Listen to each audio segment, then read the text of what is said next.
Hi guys, my name is Chris Old, welcome back to my channel.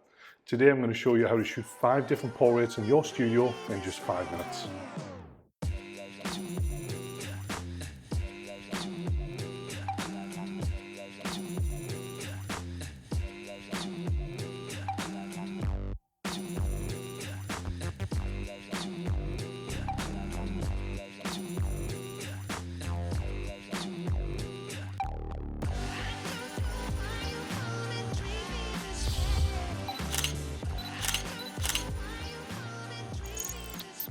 Now there's so many different modifiers you can choose from to shoot within your studio space or around location as well.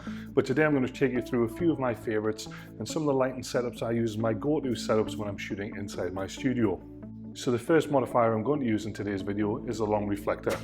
Looks like this. Now this one is bruised, it's battered, it's dinted, it's scratched, but it's such a fantastic bit of kit both out on location and in the studio.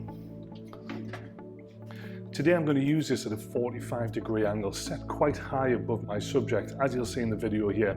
Now the reason I'm doing this, and I've still got the grid on.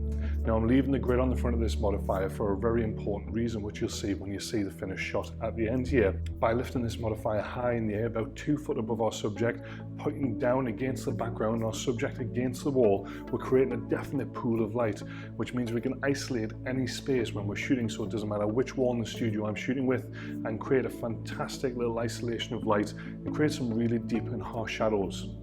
Now this is one of my favorite techniques to use, and I call it an around the clock technique because you can literally shoot this from any spot on the floor and get an entirely different look. So whether I'm shooting shallow to the subject or shooting on the opposite side, I can get an entirely different shot every single time.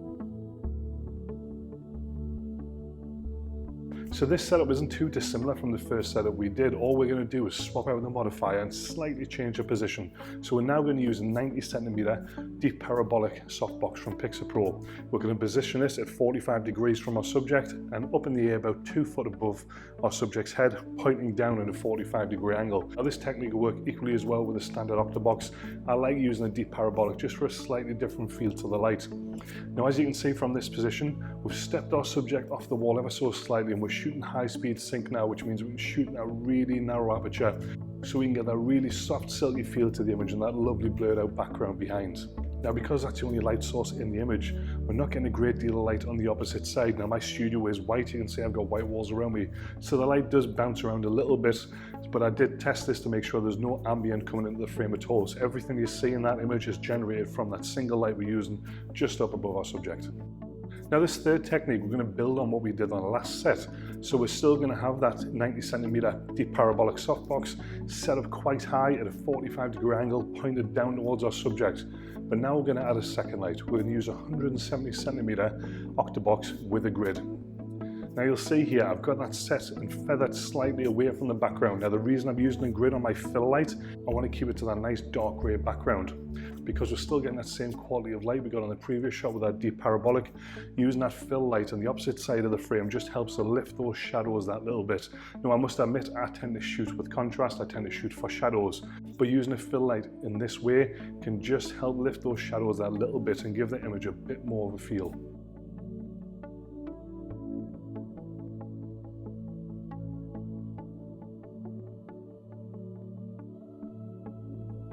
Now for a fourth technique, we're going to use a 170cm octobox with the grid fitted. Now you'll see the shooting position for this is very different to what we've done so far. All the other shots have had that 45-degree light coming in from the side and coming in from above.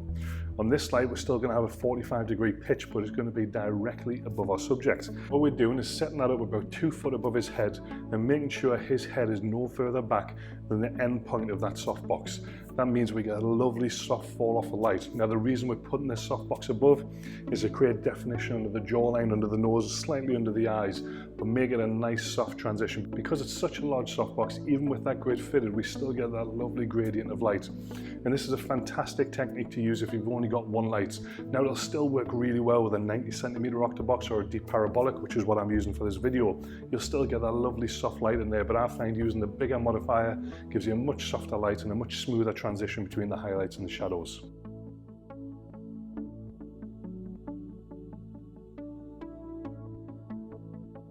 Now our fifth and final setup is going to be a little bit of reverse shot. We're actually going to shoot into the softbox this time. So again, I'm going to use a 90cm parabolic softbox. This works equally as well with a 90cm octobox, or even better if you're shooting a taller or bigger subject with a 170 octobox or 150 octobox. Now what I'm going to do is place our subject in front of the softbox, and I'm actually going to put 2 V-flats behind my position, or reflectors, whatever you want to use. Now I've done this even sitting very close to a white wall. Now the reason we're using the V-flats or a wall is to bounce light back in. Now if we shot this without that reflection, we could get a lovely silhouette feel, but what I want to do for this setup is use the V-flats to create that little bit of bounce light. So essentially we're working with almost 3 light sources, but actually only using 1. Now because of the size of the softbox I'm using, I am having to crop in tight, but that's the sort of feel I want from it.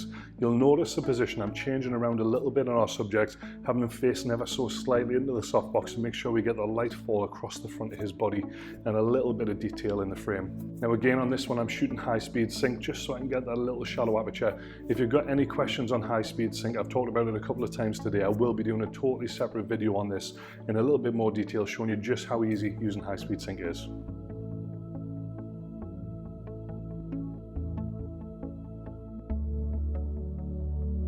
So there you have it guys, 5 very simple techniques to shoot in your studio in just 5 minutes.